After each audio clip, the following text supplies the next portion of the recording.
My name is José Moya. I'm the director of the Forum on Migration, and it's a pleasure for me to welcome my dear friend and colleague, Claudio Lomnitz. Claudio is a professor, endowed professor of anthropology at Columbia University. He has also taught in other places like the New School and NYU, the University of Chicago, El Colegio de México. He was born in Chile, but moved when he was, I don't know, 8, 7, to Berkeley first, right? To Berkeley and then to Mexico. And in gratitude for the welcome of Mexicans, he has become the most prominent historian of Mexico. In my view and that of others, even though he's an anthropologist. He has written, officially an anthropologist. At heart, he's a Renaissance man. He has written about the transformation of the rural environment in the Tepoztlán, Mexico.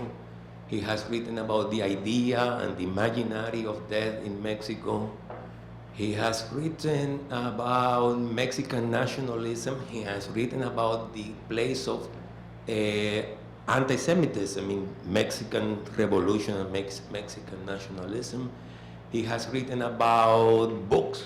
I don't know, I lost count, but also on transnational anarchism.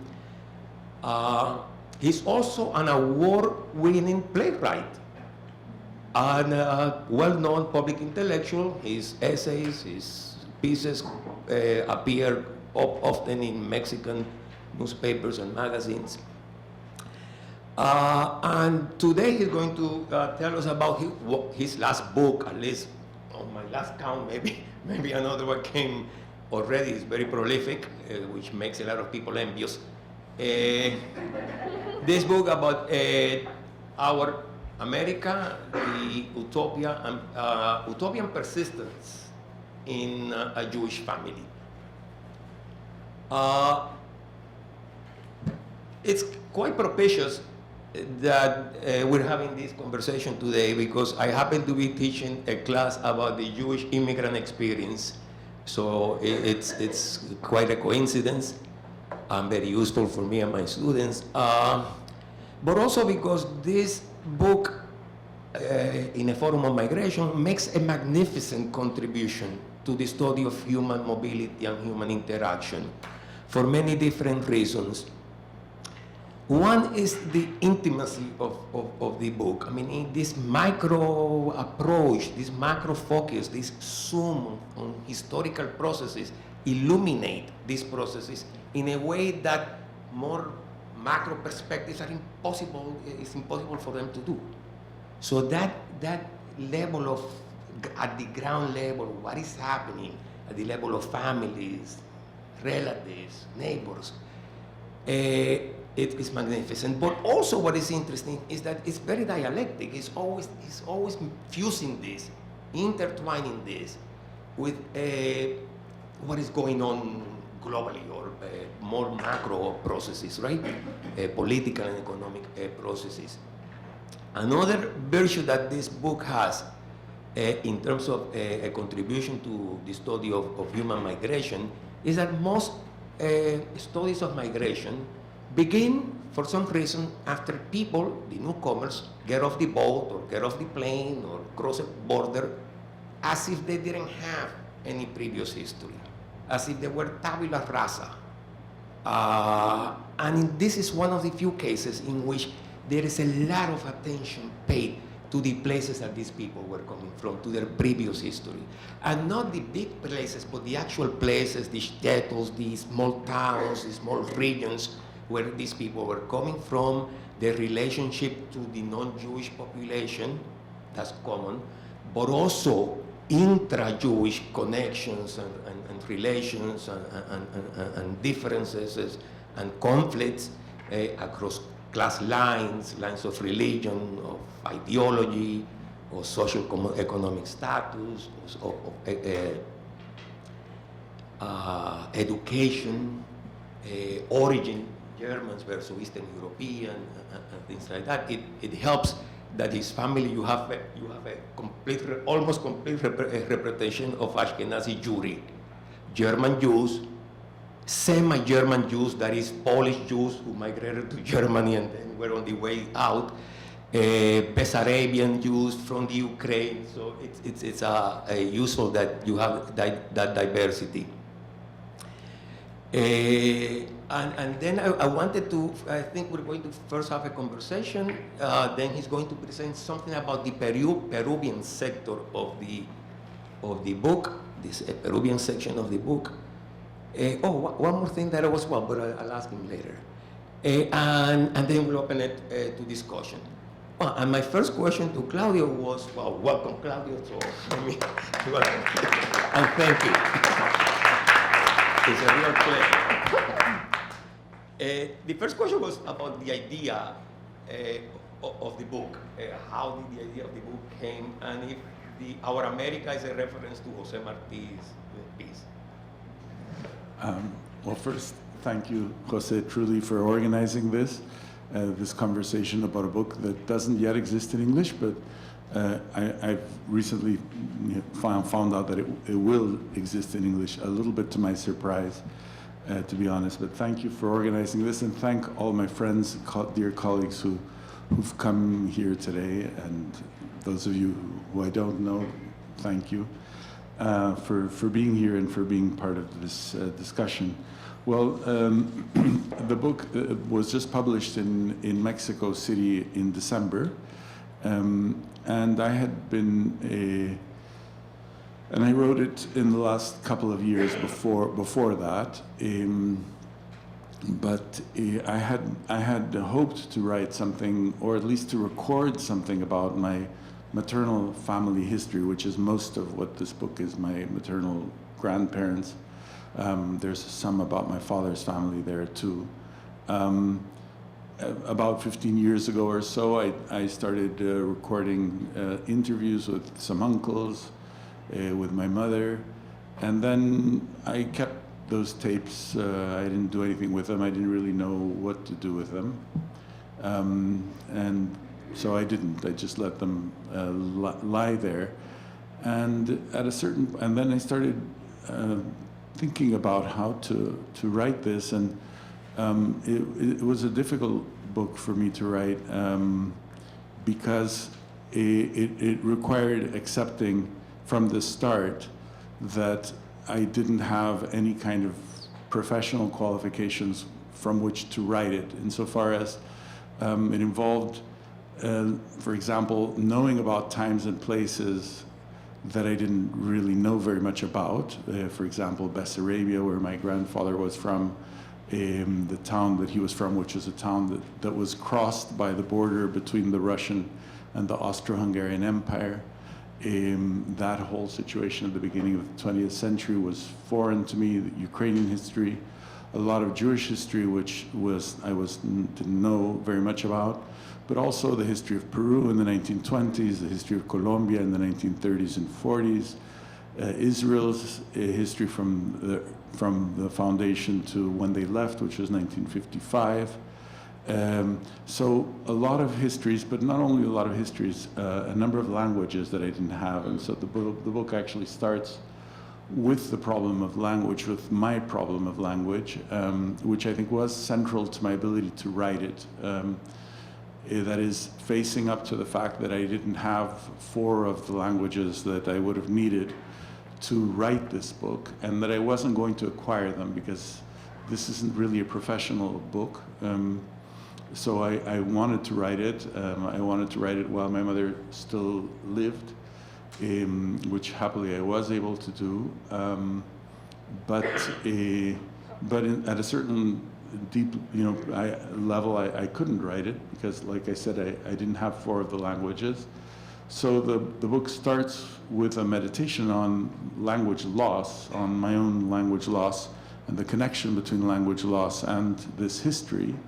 The decision to write the book in Spanish was also, I think, important. I hadn't written a book in Spanish in a long time, although I write in the paper in Mexico every other week in Spanish, but hadn't written a book in Spanish in many years. And And in part, I decided to write it in Spanish because I think Spanish is the locus of my language loss, the place where it's most obvious, because I'm mostly bilingual between English and Spanish, and I write in English and in Spanish.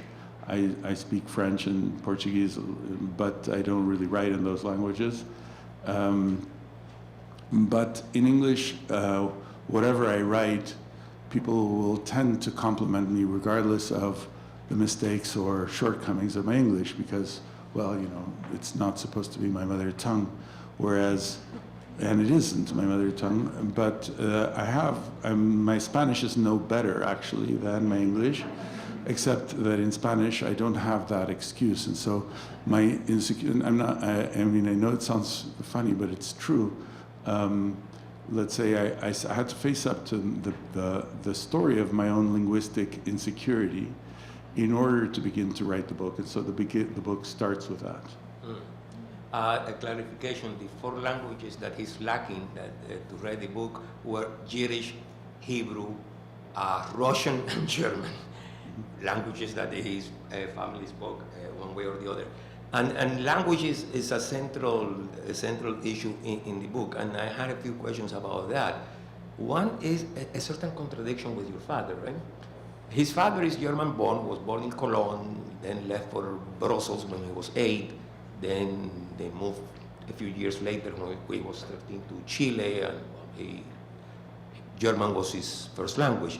But he refused to teach German to Claudio, in spite of the fact that you asked him in the back of the car, or whatever, in several occasions. The occasions were there. So it was like a psychological block. He actually, with his brother, who was also German-born, spoke in French because of the few years that they spent in Belgium. So it was something, a linguistic Germanophobia. But his father, Kurt, and his uncles, were actually overt Germanophiles. Their very names, Siegfried and Kurt and Walter, the one who's actually his middle name, but the other one, very Germanic. It sounds like a Wagner opera, actually. Gunther, you know. So obviously these were lovers of their German culture, and why this contradiction? On the one hand, people who love everything German and their German identity and things like that, and the next generation, I don't know if it was simply the pre and after Holocaust, if there was more to it, but I don't know what your thoughts are. Yeah, I mean, it's you mentioned opera, and the generation of my grandfather and before sound like a cast of a Wagner opera, but it's also the case that my generation sound like the cast of a Verdi opera. So they went from German names to Latin names, like me, you know. And in the case of my father, there was just no desire to transmit German to me, which is something I regret. But it happened, yeah. Mm-hmm. The other thing related to language that I was thinking about is this notion of dysglossia that you discussed, right? Which is this when there are more than one languages, and some languages are associated with political power and prestige. In the case of the regions that you're working on, so Russian and German will be the official and the languages of prestige, and the languages of minorities will be colloquial and would lack prestige. So Ukrainian and Romanian, Moldovan among the peasants, Yiddish in the case of Jews and things like that. I think it's your grandmother who, there is a photograph of your grandmother, right? And then in the back of the photograph there is a dedicatory to a friend, and that dedication is written in German. In German, yeah. So that makes sense, high language versus... But there is also a photograph of your grandfather from Odessa when he was in a gymnasium, a Jewish school, in a military outfit or military-looking outfit. And there is also a photograph and there is a dedication. But the dedication is in Ukrainian. That is a non-high language. I was wondering what that meant because well, he became a Zionist, he was a communist, a socialist, but a Ukrainian nationalist. I don't know. So if you're intrigued about that case. Yeah. I think that the business of dysglossia is one of the things that I had to think about in order to understand what happened in their first migration, the portion of Peru of the story. My grandparents met in Lima in the 1920s. My grandfather emigrated there in 1924 and my grandmother in 1927. And they became part of the circle of José Carlos Mariátegui, who was a very famous but also really quite amazing Peruvian writer and journalist, critic and political leader, figure, communist. And one of the things that I had a hard time understanding was what the attraction to Mariátegui was. That is, why Mariátegui was interested in people like my grandfather or my grandmother, who became really very close friends, part of his most intimate circle. And my grandparents were a lot younger than Mariátegui, and they weren't as distinguished as Mariátegui. And so I was interested in that. In part, Mariátegui was a Judeophile, and one of the things I think about in the book is why, and why Mariátegui had this connection with Judaism and Jews. But another part of it does have to do with this business of dysglossia and high and low languages, I think, because on the one hand, my grandparents spoke, 8 or 9 languages, which meant that they could and did serve as translators for Amauta, Mariátegui's journal. Mariátegui had in Latin American history, this is very well known, but here in the US, I'm sure not. But Amauta was one of the main vanguardist journals in Latin America of the 1920s. And the problem of translation was central to the vanguardist journals. Let's say in Mexico, the equivalent would have been contemporáneos, but it's not really that close because Amauta was communist-leaning, whereas contemporáneos was not. But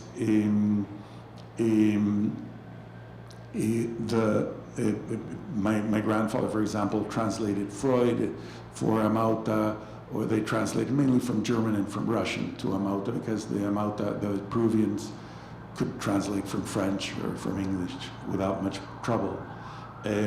So that's part of the attraction, is in some way linguistic and to do with the need that a thinker like Mariátegui had, and Mariátegui had been exiled in Italy in the early 1920s, and had written from Italy extensively about world affairs, European affairs, for the Peruvian newspapers. The problem of having something like sort of like in Goethe, world literature viewpoint that I think was central to the vanguardism of the period, made figures like my grandparents fit in very organically into the project. But I think also the high-low language was interesting, or might have been interesting, in a place like Peru because of the prominence of indigenous languages in the country at the time.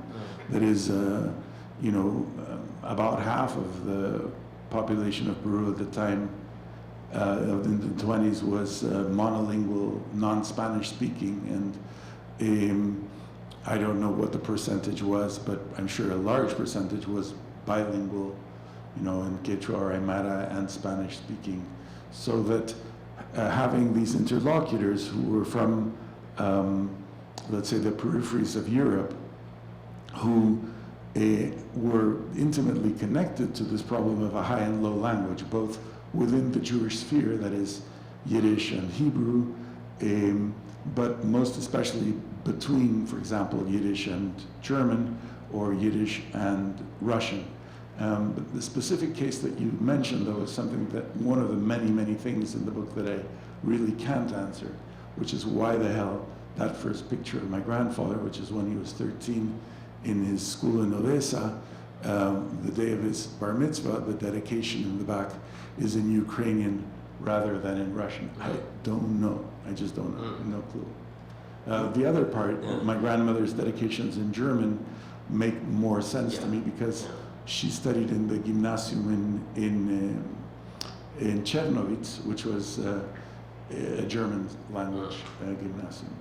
And the other thing about language that is telling your mother, who was born in Paris, but then was born in Paris of Romanian, Eastern European Jewish immigrants, which is actually interesting. All of this flows back and forth. We tend to think of migration as unilinear, right? People come from an origin and come to a destination. This is anything but unilinear. In the case of her mother, she was not returning because she had never been to Romania, to Bessarabia. So it was being taken by her parents back, but her parents were migrating back to Bessarabia. Then, I think 2 years later, right, they leave for Colombia. And the poor girl was so confused with so many languages, French and Russian and Yiddish, that she went mute, according to family law, and didn't speak for I don't know, for a year, until she grabbed Spanish and then became, Carlos. You couldn't stay. So then I remember this, she went to Peru with the family. Your mother, from Colombia? My mother never lived in Peru, no. Oh, so then, she's as a tourist. So from Colombia, the first time that she left for another place was for Israel? For Israel, yeah. Yeah. And my grandparents were jailed and then kicked out of Peru. They couldn't go back to Peru. So they were exiled in Colombia. And then around the time of the Bogotazo, which is 1948, and the creation of the State of Israel, they emigrated to Israel from Colombia. They were, my grandparents and my mother at that time didn't have a nationality for reasons that I explain in the book. Yeah. It's quite complex, but it is part of the story. So my mother's first nationality was as a sort of emergency Israeli passport for refugees, although she was already 18. In the case of France, they do not give nationality as a birthright. So even though she was born in France, doesn't make her French. It's not specifically anti-Jewish, anti-Semitic. It's with any foreign. But I would imagine that it becoming a citizen in Colombia was relatively easy. No, Colombia right after, it's a really quite disgraceful little story, but right after Kristallnacht, they passed a law not only prohibiting immigration from Germany, but also denying nationality to anyone who had come already before and did not have a nationality. And so basically that took in all of the Jews from Germany, who weren't that many, by the way, but still that came after the Nuremberg laws, so after 1935. But also people like my grandparents and my mother, because my mother didn't have a nationality because she was born, as you said, in Paris out of parents who were migrants, and so she didn't have a right to French nationality, but she also didn't have a right to Romanian nationality because my grandparents lost that when they emigrated to Peru. Basically Romania at that time was highly anti-Semitic, and basically they wanted to get rid of The Romanian story is quite interesting, but basically they had Romania was founded, let's say, in the late 1870s, and in theory they were going to give citizenship to all of their minorities, including their Jewish minorities, but they didn't. They needed to get nationalized. So most of the Jews that were supposed to be Romanians, even who were born in Romania, weren't. And in particular, that was the case in places like Bessarabia, that had been annexed to Romania after World War I. So there was a lot of ambivalence on the part of the Romanian government with regard to giving nationality to the people born in, for example, in Transylvania or in Bessarabia, the newly annexed territories. So they didn't have a nationality, and they couldn't get Colombia. My uncles, who were born in Colombia, had a Colombian nationality, but my grandparents and my mother was the eldest of the siblings, didn't. I mean, that's actually is very telling, because we tend to think of Latin American countries as particularly liberal and open, and vis-a-vis the United States that prohibited the entrance of Chinese and things like that. But it turns out that I was looking at it, more than a dozen Latin American countries actually in their laws had prohibited the entrance of Chinese, Lebanese, Jews, Hindustanis, even people that I don't know how Russians, some, I mean, the list, gypsies, I mean, it's a very long list of people who were, particularly in the 30s, were prohibited from entering and could not become also nationalized. So it was usually a site of a fair amount of corruption. There were, people buy their way into this or that nationality. But yeah, the laws, there were sort of race laws around immigration in most Latin American countries in the 20s and 30s. Yeah, I mean, there were actually people in Cuba who worked for the Ministry of Immigration, and they made the money charging Chinese Cubans fees to allow their family to come totally legally or totally corrupt. The other thing that is omnipresent in the book is borderlands and frontiers and things like that, right? Let me see, with maternal great-grandfather, right, who came from Berlin. That's interesting, actually, another thing. Usually in Eastern Europe, European Jewry, right, the migration is from the east to the west. Eastern European Jews moved to Germany, moved to France, moved to England. In this case, it's someone from Berlin, apparently, or worked for a Berlin company, moving to the east, and not for businesses, particularly well-to-do. Well, even that person in that town in Bessarabia crossed the border from the Austro-Hungarian to the Russian section of town, right? Mm-hmm. And then you have your grandparents and your mother when they're escaping to Romania, even though Romania was one of the most anti-Semitic places, but during the Bolshevik Revolution, that was the only way out for Jews and non-Jews, apparently for white Russians too. So you have all of these cases of people crossing borders, but also borders crossing people. That is, what was to be Russian now is Romanian, what is to be Romanian now is German, what is to be and so on, right? Either nation states or empire, all of these borders are always continuously crossing people who didn't move. And I was thinking, because the last time that Claudio was at the Forum on Migration, he was actually given a talk, and he was working at the time on the US-Mexican borderlands. And I said, well, the US-Mexican borderlands have that duality, right? That people are crossing the border, but the border also cross people. And I was wondering, you have some thoughts about, wow, the similarities and the differences. I imagine that the differences is this border is more stable, right? But it was a coincidence, but. Yeah, I mean, to be honest, the work that I'd done on the US-Mexican border helped me understand some things about my own family, because initially one of the forbidding aspects of that history was that I didn't really understand where my grandfather in particular was from. His town, the town that he was from was known as Nowa Sulica, and it was like a kind of, in my family lore, it was a little bit like a Macondo, you know, it was a sort of a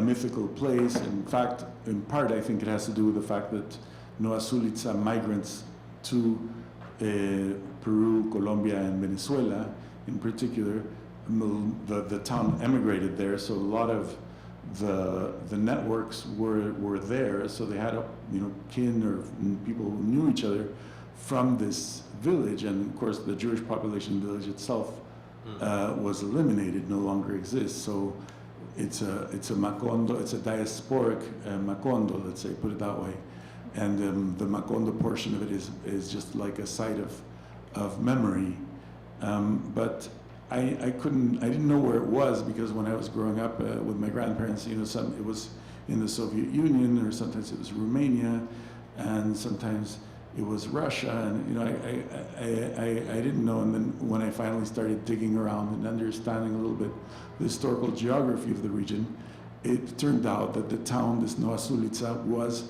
actually crossed by the border, that it was one of these border towns, a little bit like Nogales, say, where you have Nogales in Sonora and Nogales in Arizona. The town was created really because of the border. It means Nova Selice in Russian. It means new settlement. That is the name of the town. It took me forever to realize that that's what it was. This famous Macondo-like place had not a very deep genealogy. It was a new settlement that was built there because the border was built there between Russia and the Austro-Hungarian Empire. So that means that the livelihood of these borders is something that, if you've worked on the U.S.-Mexico border, you're familiar with. It's all about smuggling, right? I mean, it's all about moving some kind of merchandise from one side to another side. It's all about patrolling the border and regulating it in the process of patrolling it, all of that. And so in that sense, I did feel like it as a surprise to me that I had some knowledge or some elements from my own life to understand some aspects of this story. Other aspects are I mean, certainly they're resonant with Latin American history. Some of the connections between the disarticulation, political disarticulation, nationalism, genocide, those kinds of connections, sadly also exist in Latin America, maybe not as intensely as in that region, because the specific region with Bessarabia, even more than the Ukraine, which was where my grandmother is from, although they were from towns that weren't very far apart, actually. But the Ukraine always stayed, let's say, solidly within the Russian and then Soviet sphere, whereas Bessarabia moved from being Russian to being Romanian to being Soviet, back to being Romanian, and then back to being Soviet, and now is an independent country. So it had, let's say, a more intense back and forth than we've seen in any region in Latin America, but still in those processes of moving around, you have the violence, you have the nationalism, and I think that the production of some kind of minoritarian subjectivities that are very difficult to articulate. And I think that's one of the reasons why I never understood where the hell they were from, or what their language was, for that matter. Yeah. Although it seems that even the people who were officially in Romania or Moldavia, were more likely to speak Russian rather than Romanian. The peasants, will speak Romanian. Romanian was at the bottom of the totem pole. A lower language. Russian had a literature and all that. I mean, I'm sorry for the Romanians who might be present, but I still see it with a little bit of disdain, in part because Bessarabia, the peasantry spoke Romanian, but it wasn't yet part of Romania, so they didn't yet have a national literature, and the Russian Empire, let's say, inhibited the development of a Romanian as a written language.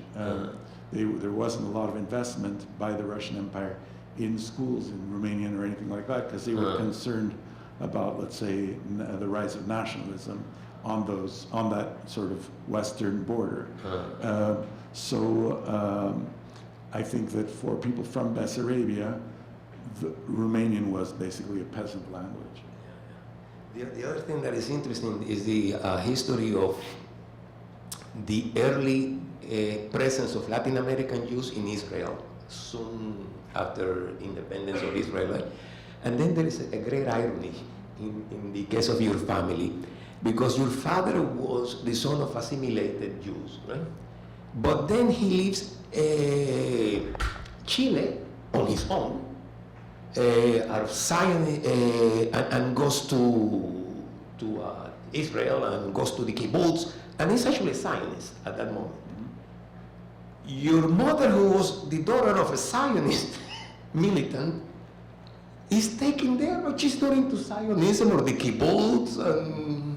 So the one who comes from of the parents, the one who comes from a Zionist origin is the non-Zionist, and the one that comes from a non-Zionist German assimilated origin becomes the Zionist. And I mean, your mother's father at one point even thought of changing his name to a Hebrew name. Yeah. So it's I don't know, odd that. Yeah, no, it's true. The thing with Israel and Zionism is also very interesting, complicated to understand. I don't know how well I ended up understanding it in this book, in part because people, my grandfather in particular, on my mother's father and my grandmother's mother, but especially her father, was a Hebrew teacher. He was he was very invested in the in Hebrew as a modern language, and also they were both quite invested in Yiddish as a literature. And both of those processes, the modernization of Yiddish and the modernization of, well, not modernization of Yiddish, but the attempt to make Yiddish into a language with a literature, and the attempt to make Hebrew into a modern language, a vernacular, as well as a modern literary language. Both of those, I think, led to a kind of nationalism that was in the 1920s seen as a part of their communism, let's say. My grandfather and my grandmother had a journal in Lima called the Repertorio Hebreo, a Hebrew repertory that came out 3 issues in 1929. Mariátegui, who I mentioned, was a collaborator in each of those issues, and basically there wasn't very much of a Jewish community in Peru at that time, so most of the writers were of Mariátegui's circle. Most of them weren't Jewish, although they translated things from Jewish authors from Europe and Buenos Aires or the US. But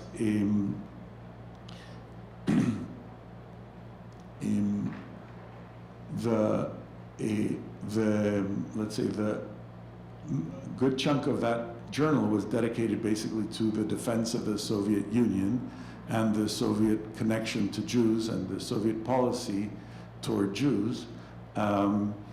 In that sense, he thought, when he was, let's say, a Zionist, he thought of creating a state in Palestine that was going to be, quote, a Soviet. There was still the image of the Soviet, and they were close, Mariátegui too, and as well as my grandparents, to a Lenin idea, which was that nationalism of the oppressed peoples, oppressed nationalisms, you needed to work through the oppressed nationalism to go into genuine internationalism. So none of them, neither Mariátegui nor my grandparents, were anti-nationalist, let's say, period.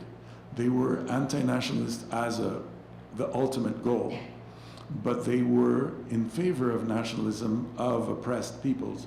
And this connects again the Jewish experience with the vanguardist movement in a place like Peru, because someone like Mariátegui, who was deeply internationalist, was at the same time dedicating his whole journal to rethinking Peru, to rethinking Peruvian culture, to rethinking Peruvian literature, etc. Except that in order to do that, they produced articles about Chaplin, or they translated Sorel or Freud, or So it was a journal that was deeply invested in translation, deeply cosmopolitan, but it was oriented to, in the first place, to a kind of national emancipation. And I think that is something that they had in common. And this connects to, let's say, my grandparents' Zionism. I think that for my mother, it was a little different. I mean, she was never raised they lived in small towns in Colombia during her whole youth. For a certain portion of her youth, she lived in Bogota, but mostly she lived in sort of small provincial cities where there were usually one or two, maybe three Jewish families, if that. And so she never lived in a Jewish community, whereas my grandparents came from towns where there was a kind of Jewish majority, actually, or at least in the case of my grandfather's town, definitely like a really Jewish majority, 90% of the population. In the case of my grandmother, still, maybe 50, 60% of the population was Jewish. So they grew up in contexts where Yiddish was a language that was spoken on the street and not only in the home. So I think that made for a different situation. For my father, who was, as José said, it was a German Jew from a very bourgeois family that landed in Chile in 1938. The connection with the Zionists was in part because he had a very rejective relation with his parents. So the bourgeois side of it, he was, let's say, the Zionism that he was a part of, which is the same movement that my grandparents were part of, the Ashomerat Said, it was, let's say, a socialist movement. So for my father, in part, it was a form of I think, a socialist militancy, but also of rebellion against his parents, because I think that he felt kind of cooped up. That family was really wanted to fashion itself as a sort of stereotypical Yeke, that is German Jewish family, where with heavily bourgeois tradition, and I think that in the case of my father, the Zionism was in part reactive against that. Mm-hmm. It's interesting because usually German Jews have this sense of cultural, semi-racial superiority vis-a-vis Eastern European Jews, and your father seemed to have rebelled against that notion of superiority, and he felt very uncomfortable with that privilege, actually. That's right. And maybe I can show some of these that's images. That's what I was going to suggest, because there will be plenty of questions. That's the image on the cover of the book, and on the left is my grandfather, and on the right is a guy called Agustin Tisoy, who was from the Vaupés in Colombia, so indigenous person from the Vaupés, who my grandfather at a certain point, this is during World War II, 1942, took in and quote, gave him a scholarship to study at the university in Medellin, which is where they were living. So he lived in my mother's house for a while, and then went back to Vaupés and apparently became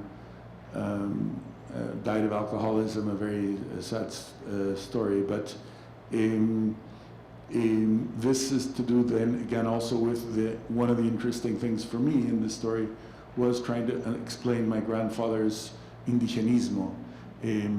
My grandfather was an indigenista. I didn't quite get why. My grandmother wasn't. She always rebelled against what she called el lamento del indio. She didn't like, my grandmother didn't like anything plaintive. And a lot of the indigenismo involved a certain amount of plaintiveness. My grandmother was a big admirer of Afro-Latin American, Afro-Venezuelan, Afro-Colombian, Afro-Peruvian things. She said, well, you know, nobody suffered as much as the black people in South America. You know, they were slaves and everything, but they're not, you know, whining about it. And so, whereas for my grandfather was deeply into indigenous stuff, and this is Mariátegui's influence in part, but one of the things that I do in the book is explore the connection between indigenismo and Jewish, let's say, Jewish self-consciousness, Jewish consciousness. Here you see in the middle my grandfather, and this is something that I'm also interested in the book, which is what I call a kind of Zelig, if you recall that Woody Allen film, a kind of Zelig problem of molding in or melding in. You see on his right, Pablo Neruda, on my right, Pablo Neruda, and on my left, Alejandro Lifshitz, a famous scientist, one of the first people who wrote a book about race and racism in Latin America, and also Jewish, German Jewish, but also one of the founders of the Chilean Communist Party. And I think that to me this is a sort of typical of a lot of the photos that I have of the grandparents, because there's a kind of always, you know, close to all these people who, and in my reading of the photo, I see my grandfather kind of both comfortable and both slightly uncomfortable. And this is a quote of Mariátegui on Jews and Judaism, and he says there, that says that this, what you see here is from my translation, is not as elegant as in Spanish, but I was interested in what it was that he thought was so modern and so unknown, in particular since he had several close collaborators who were Jewish, but my grandparents were the closest in terms of personal friends, and they came at the same time from some of the most backward regions of Europe. So it was interesting to me that that he recognized in them this form, and of course he's not just recognizing it in them. Obviously, he's someone who, read voraciously, and so he was very conscious of, let's say, the Jewish Renaissance that had existed since modern times. But then this is the photo that José is talking about, and there you have is the first photo that we have of my grandfather when he was 13. In the back it has a thing in Ukrainian saying the date taken in Odessa, right? In December of 1917. So he was there during the revolution.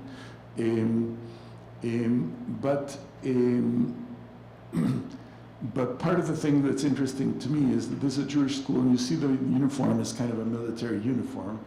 And part of what's happening, I think, is this problem of kind of sartorial problem that was central to the generation of my grandparents, which is moving out of the kind of image of the Jew that was predominant in his town. Had the synagogues were still dominated by Hasidic Jews and all of that, but you have this kind of sartorial rebellion. This is my grandfather painted in blue by either my mother or one of my uncles, I don't know, when they were kids. But this is a kutsa, that is this is Ashomer HaTzair in Noah Sulitza. in the Hashomerat was modeled on the Wandervogel and the Boy Scouts, right? So it's the same time. It's created. The Wandervogel, I think, is 1907. Boy Scouts is like around that time, and this Jewish thing was socialist Jewish thing was created in Poland, like in 1914 or something like that. And both of my grandparents belonged to this movement in their hometowns.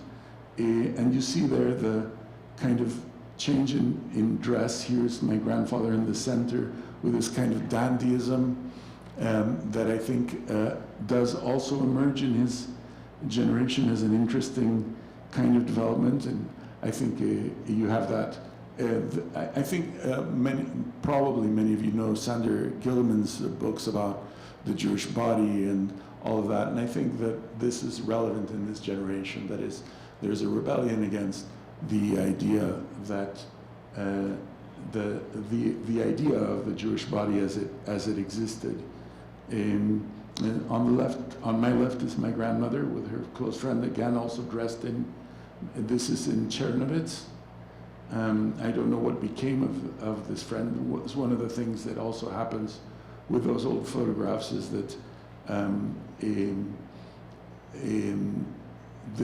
they did come from areas that were that became the site of ethnic cleansing, and so many of these photos are people who were killed later on, but I'm not sure. And this is the earliest photo of my mother, who's on the right and on the laps of their grandparents in Nowa Sulica.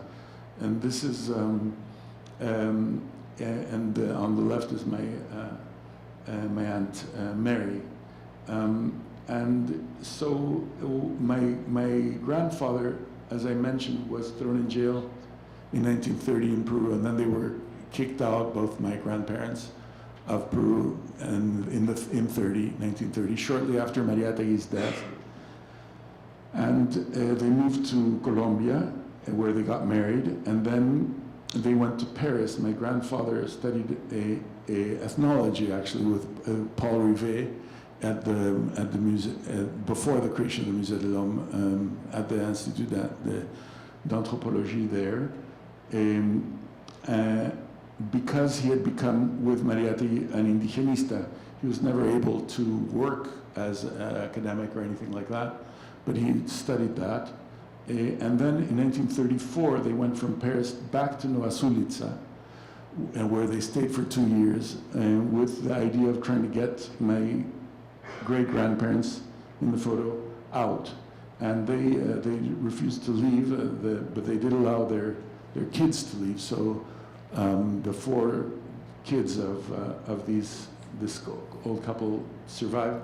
They were themselves killed during the Holocaust. And my grandfather, during those years, was in general working to get people out of Bessarabia. And unfortunately, I don't really have information except oral information from the family about that. And I don't know what organizations they worked with or what, but in any case, they left to Colombia in 1936, which was already quite late, and it was already getting kind of hard to get out.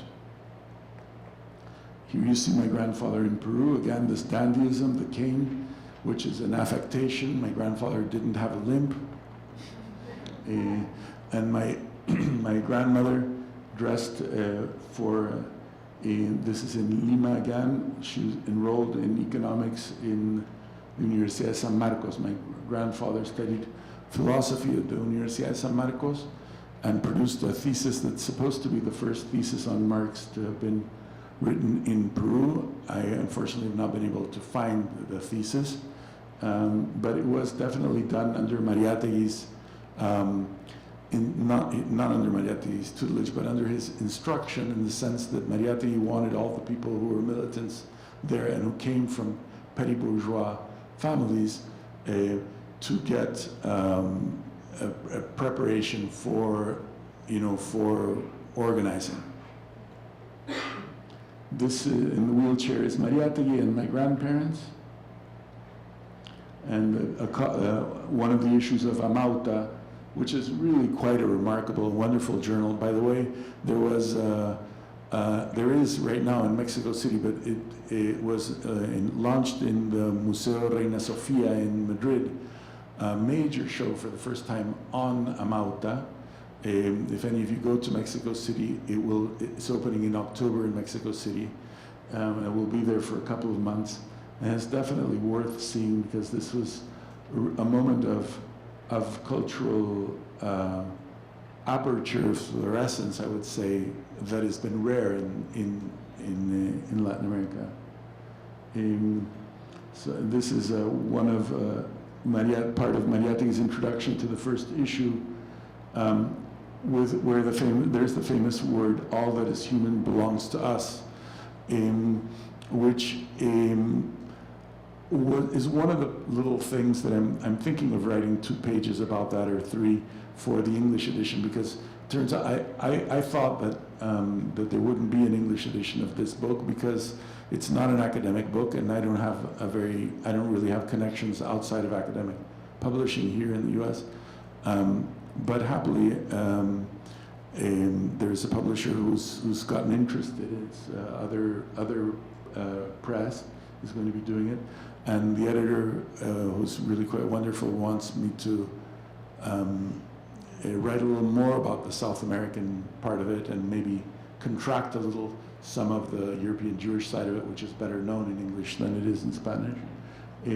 But anyway, this "all that is human belongs to us" to me is interesting because I think that on the one hand, it describes a lot of the problematic issues to do with Latin American cultural and intellectual history. I think there's been the prominence of nation building, I think, in Latin America, extreme prominence as far as I'm concerned, has made that phrase actually very difficult to espouse and to really push forward.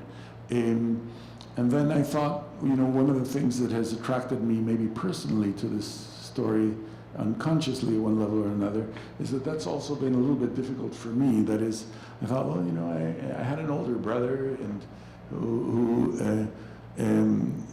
owned a lot of stuff that I didn't necessarily own when I was a kid. Like, he was a voracious reader and I wasn't that much. And there are all these things to do with my own psychology that I think has led to some identification with some aspects of Latin American history. And to me, the Mariátegui is an emancipatory kind of thinking that is still quite vibrant as far as I'm concerned. And this is Repertorio Hebreo, my grandfather's journal, which was printed in the same press as Amauta. And my grandfather was actually a partner with Mariátegui of that press. And again, it was not only printed in the same press, but in fact, I think that it's pretty clear to me that the idea of Repertorio Hebreo is directly taken from Amauta. That is, and he basically he wants to write, he wants a journal about Jewish modern culture that is open to the world, but except that, again, the way in which that transposition works is not so obvious because in part what he's doing is creating a Jewish journal in a context that doesn't really have a Jewish community. And so part of what he's doing is bringing this into dialogue with the local society, and this, I think, is part of what was interesting about it. My grandfather had this, I don't know whether you remember, there was an anthropologist, Kathy Verdery, who wrote a lot about Romania, and at some point, one of the books, she talks about something she calls, and I guess others have called, Proto Cronyism, which she takes to me as, I think it's a typical, let's say, underdeveloped or country kind of thing, where you claim always that that your minority culture already had, right, something that becomes really big. Like, for example, in Mexico we have that there was a Mexican who invented color TV before, and it was never really recognized. Or the Italians are big on that, right? They have a lot of Proto Cronyism. Jews are also very big on it. Like, for example, my grandfather's father was a quote Haskalah Jew, in other words, a Jew that involved, it was part of the, let's say, enlightened Jewish culture as against the more religious culture. It's a movement that one associates with the French Revolution, Moses Mendelssohn, et cetera, but for them, you know, they couldn't just say, well, look, this is just a Jewish offshoot of the French Revolution. They had to say, no, you know, Maimonides already did this, you know, because he, you know, whatever, in the 12th century, 11th century, reconciled Aristotle with right, so that's Proto Cronyism. And I think that the Proto Cronyism is one of the things that brought together this Jewish concerns of my grandfather with the Peruvian ones, because the Peruvian ones are also very much about, let's say, the recognition of the millenarian culture, what it was that the Inca, so Inca society was in some way proto-socialist, right? Scientific socialism had already been to some extent prefigured in Inca imperial statecraft, etc. So this is something I think that they shared. And my grandfather was constantly looking for precedents. So for instance, they lived for a while in Tuluá, in the valley of Cauca in Colombia. That's the first town that they settled in, and which is the town where Jorge Sachs, the region where Jorge Sachs, the author of Maria, the most, maybe arguably the most famous 19th century novel of Latin America, was from.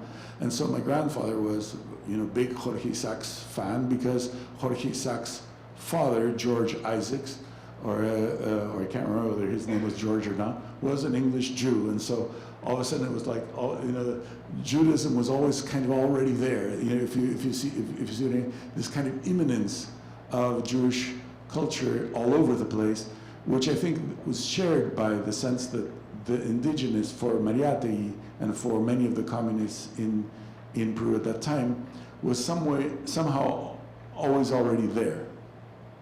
And these are some of the letters and correspondence that had to do with the Repertorio Hebreo. You see, this is a letter from Freud, kindly denying the petition to please send him an article. But it's an example of kind of, I chalk it down as an example of chutzpah on the part of my grandfather.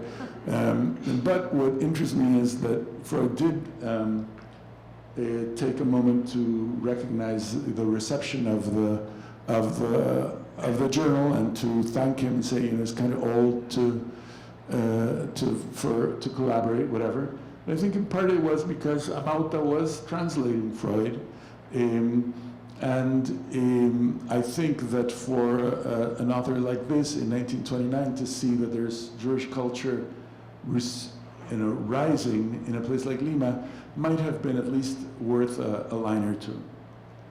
And here you have some more. I don't want to go. Manuel Ugarte, Gabriela Mistral. This is the kind of work that was being done in my grandparents' journal. This is Soviet Jewish theater, sculpture of Paul Robeson. Anyhow, I won't go into this. But there you see my grandmother in Huancayo in 1930, dressed in indigenous garb on the left. And this, I think, is also very much of the moment. It's like a friacalo kind of thing. There is a very active role of women in Mariátegui's circle, particularly the poets, but not only, and certainly the communists, that is the activists. And this is an important part of the story, as well as I'd say my grandmother's later, the denial of my grandmother, I would say, or my grandmother's impossibility of becoming what she probably should have been, given the family structure and the general structure. And maybe I'll stop there. I'll stop here with this photo. which is at the very beginning. It is my grandfather in some unknown to me coastal Peruvian archaeological dig. This is in the maybe 1928 or so, 29. And I take it as a sort of Hamletian photo because there's a skull in his lap, and it's not exactly Yorick, I don't think exactly, but I do think that it prompted me to think a little bit about what this connection with the indigenous stuff might have been for the case. And standing is my grandmother, and kneeling is Mariátegui's wife, and that's Mariátegui's deathbed. And that's Mariátegui's funeral. That's the expulsion papers of my grandparents. Okay, I'm sure that we have questions and comments. Anyone? Hi. I didn't know how close your family was to Mariátegui. I find that really interesting. So I'm curious about the prominence of Utopias in your title and the relationship that you understand between Mariátegui's works. I mean, I've read his work and his 7 essays and whatnot, but I never thought of it in relation to Jewish messianism or utopianism. So I'm wondering what you see as the parallels in their humanisms, or in their, especially particularly in their notions of utopia. You take a few, or Yeah. Actually, I just want to make a comment, if that's okay. Claudio, as you know, I've known your mother for more than half a century now, and I think I understand why she became an anthropologist at this point. But what I realized as you were talking, we academics work with colleagues in different parts of the world, and we do this professionally. And rarely do we get into backgrounds like you were writing about and talking about here.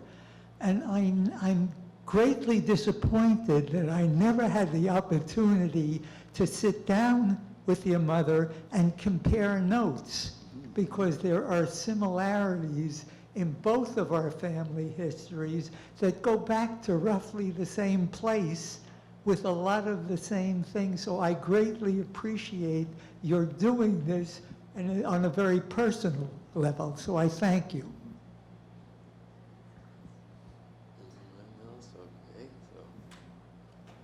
So thank you for that. And so on the utopianism, I think that one of, I'm reading Mariátegui now more closely because, of course, he was prolific and he wrote a lot, and he died very young.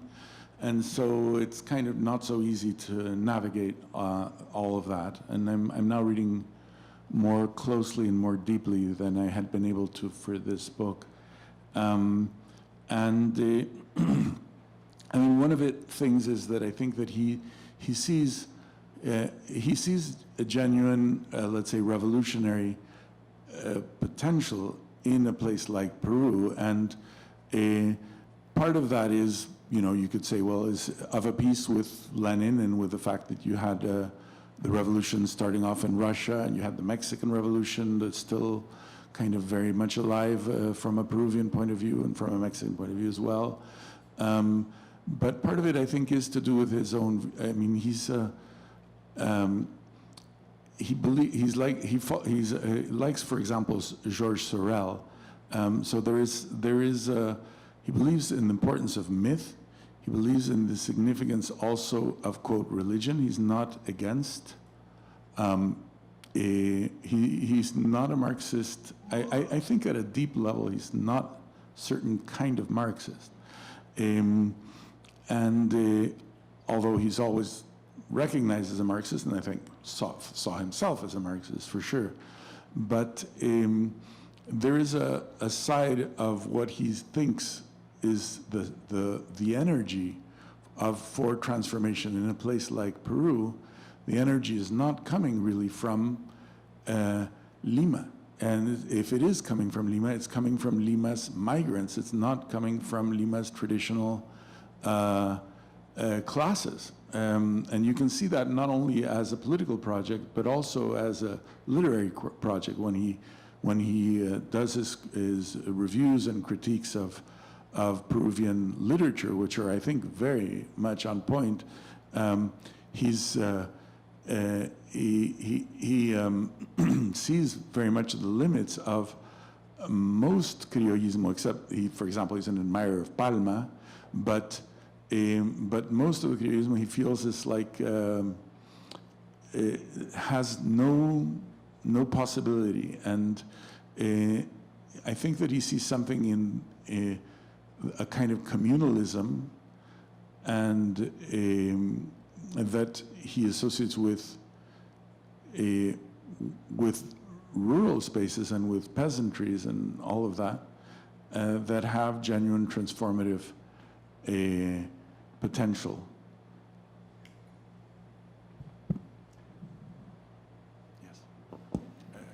Yes, a comment on the Mariátegui, because you mentioned it in the talk, but it's in the book. One of the things that he admired about you was actually the cosmopolitanism. You were wondering why these people are coming from the poorest region of Eastern Europe.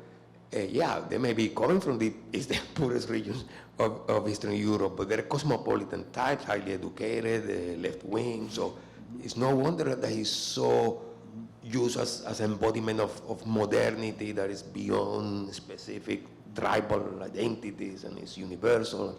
There is, and you mentioned that in the book also. You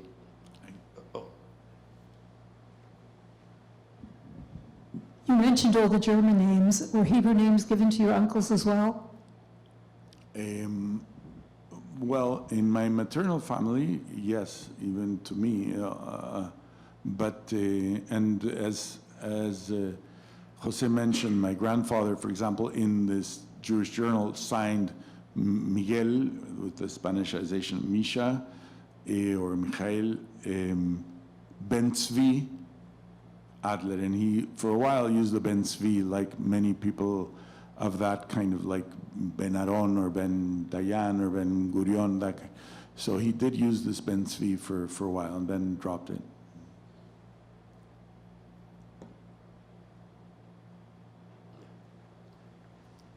Claudio, getting back to the question of languages, you've said, if I understood, that your father was interested in developing a Yiddish literature and modernizing Hebrew. Mm-hmm. And yet in Eastern Europe, I mean, Hebrew became a modern language and a literary language before Yiddish was being recognized as such.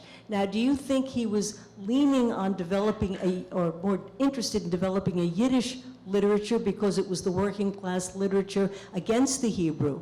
Do you know anything about that? I don't know enough about it, but I don't have the impression that he saw it as against. I think that if push came to shove, he was a Hebraist rather than a Yiddishist. But in fact, I think he was both. I mean, the towns that they were from, there was, for example, a Yiddish press that had existed not only at the time of my grandparents, but even at the time of their parents. There was Yiddish newspapers that arrived from some of the main towns.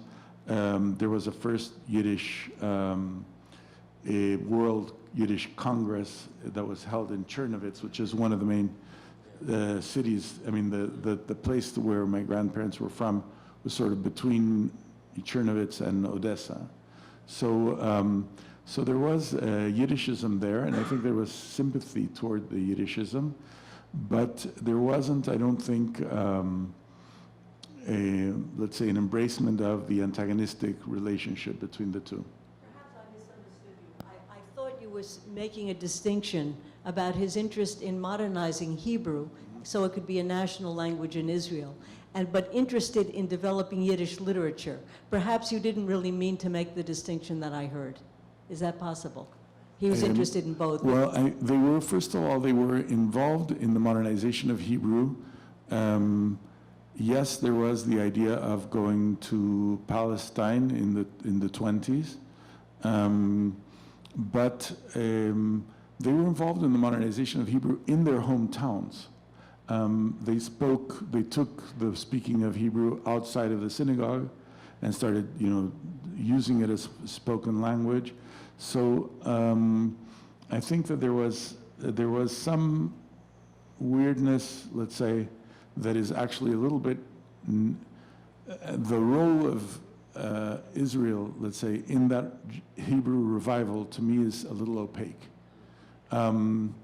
Because I think that there was a revivalism, for example, from the town that my grandfather was from, a few people, mostly of the middle and upper classes of the town, went to Palestine a little bit before he did, and a number of them came back because, well, first of all, you had to be, work the land, which nobody knew how to do.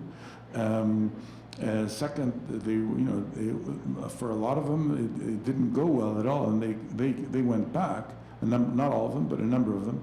I think there was nevertheless, let's say, a Hebraist movement that was maybe not unconnected to the Zionist idea, but I'm not sure that it necessarily led to putting it into practice. And I think there's some wavering, depending on what year it is and when it is exactly, on this issue. The connection with Mariátegui in the pages of the Repertorio Hebreo journal is interesting because Mariátegui was not was not enthusiastic about the creation of the state of in Israel, and in the publications that he has in the journal, he is because he feels like it's a European, it's a British and European plot to again create a ghetto for the Jews who had already, in fact, gained emancipation from nationalism in Europe and who deserve to be citizens of Europe. I think that my grandfather was more favorable than Mariátegui to this, in part because of the region where he came from, which was such a highly discriminated region, and already by the late 20s, you had the rise of fascism, and certainly in Romania and all that. So I think that the, let's say, imminent danger was a little bit clearer to my grandparents. You also had mentioned Esperanto, which was created by Eastern European Jew. And the other thing that I was going to mention, this Bukovina region, is actually quite well known as a center of Austrian Germanic culture and literature. So it seems to be beyond Yiddish. I mean, it's no coincidence that Yiddish also as a literary language, right? They decided to make that Congress, Yiddish Congress in Czernowitz, in Bukovina, because it was the easternmost capital or metropolis of the Austro-Hungarian Empire, and so it was very close to some of the main Yiddish-speaking population, but most of those were living in countries that were less progressive, let's say, than the Austro-Hungarian Empire.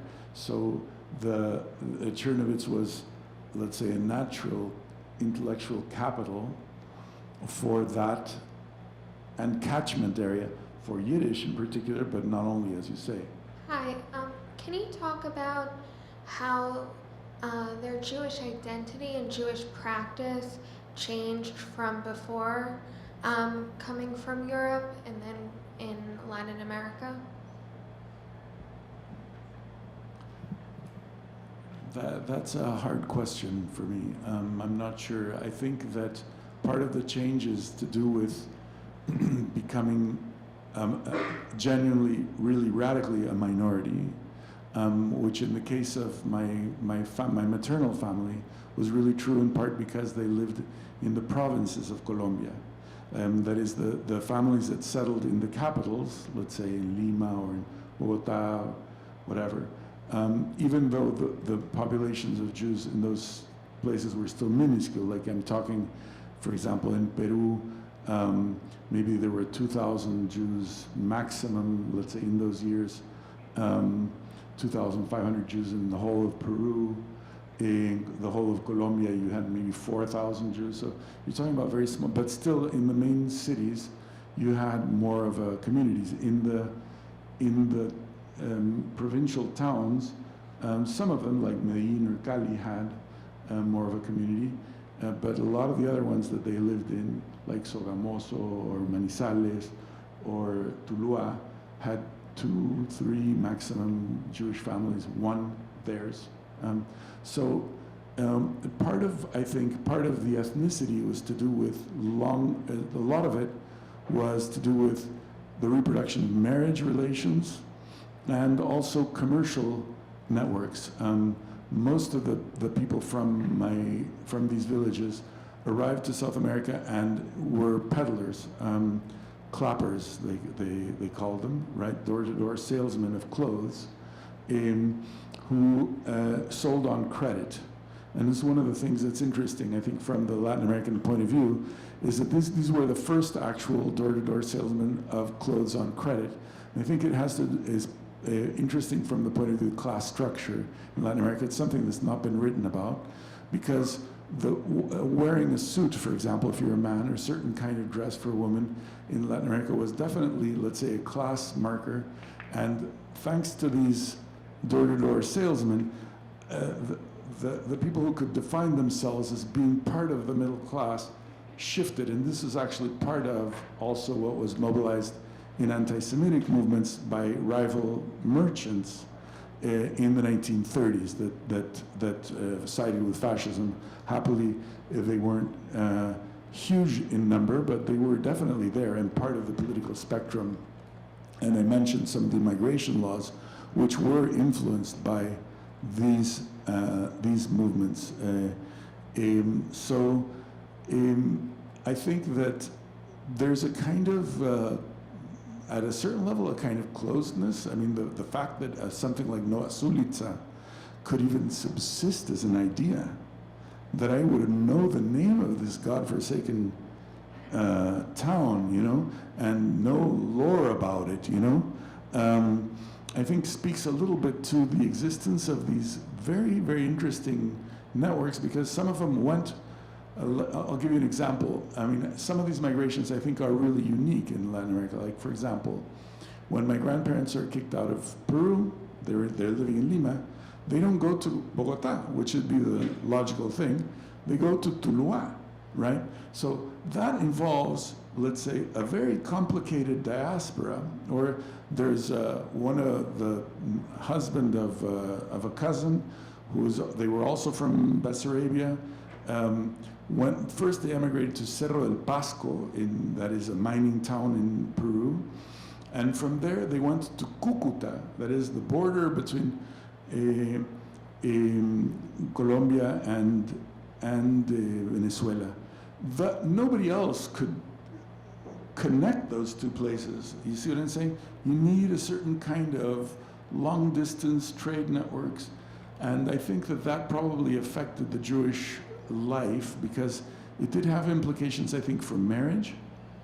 And I think there's let's say, a closeness around marriage, despite the fact that many of these people didn't really have easy access to people whom to marry inside the community. You know, actually, ironically, endogamy rates, that is, in marriage rates in Jews in Latin America, are higher in these small places than in places where there is 250,000 Jews, like Buenos Aires, you know, where more than half of Jews marry outside of the group. So I mean, it's little like it doesn't seem to make sense that where you have more of your kind, you're more likely to marry out. And the other thing that is interesting, you are right. The role of these people, of these peddlers, also Lebanese. And they also go to places where immigrants do not go, because these people don't go to work for wages. They go to peddle, and they don't want any competition. The role of these people in monetarizing the economies of rural Latin America and introducing credit and consumer culture and so on, has never been studied, but it's difficult to overestimate. It's both the so-called Lebanese, that is, they're both the migrants from the old Ottoman Empire, Yes. and the migrants from, let's say, Ashkenazi. Yes. And also Syrian Jews. I mean, these Lebanese are mostly either Jews or more likely Maronites. Maronite Christians, Yeah. your friend in Mexico. Actually, of the 3 richest people in Latin America, 2 of them are Lebanese descendants or Lebanese born. And one of the Lebanese is a Lebanese Jew in Brazil. So these peddlers sometimes did quite well eventually. Hi, Claudio.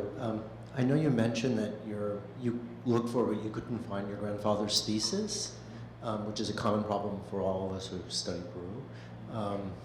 But did you get a sense of where his Marxism was evolving? Was it fluid? Was it mechanistic?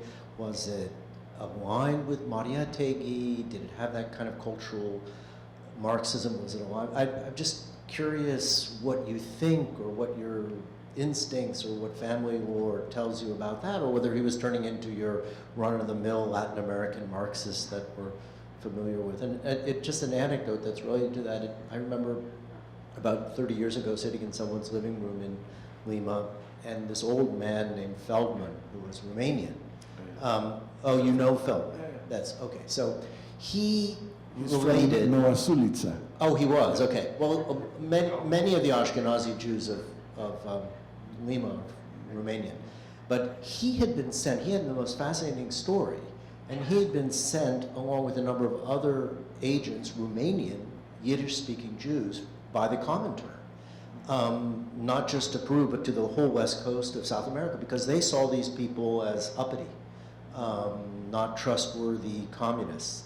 And they had been sent there to organize them during the 1930s, and really to discipline them in their Marxism.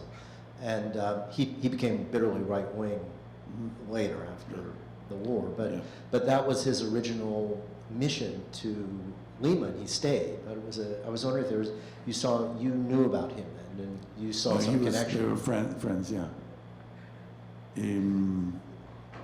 I don't know.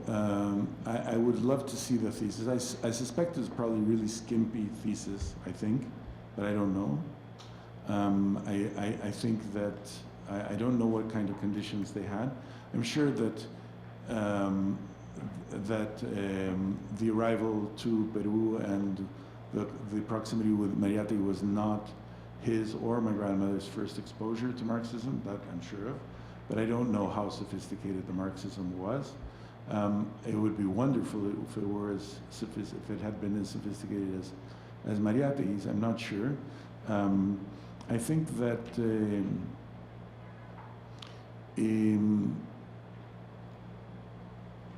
let's say there was a cultural project there that he did share deeply with Mariáteguista ideas, which you see in the journals that he did, both this one and then ones that he did in Colombia during the Second World War. So there is a kind of cultural and also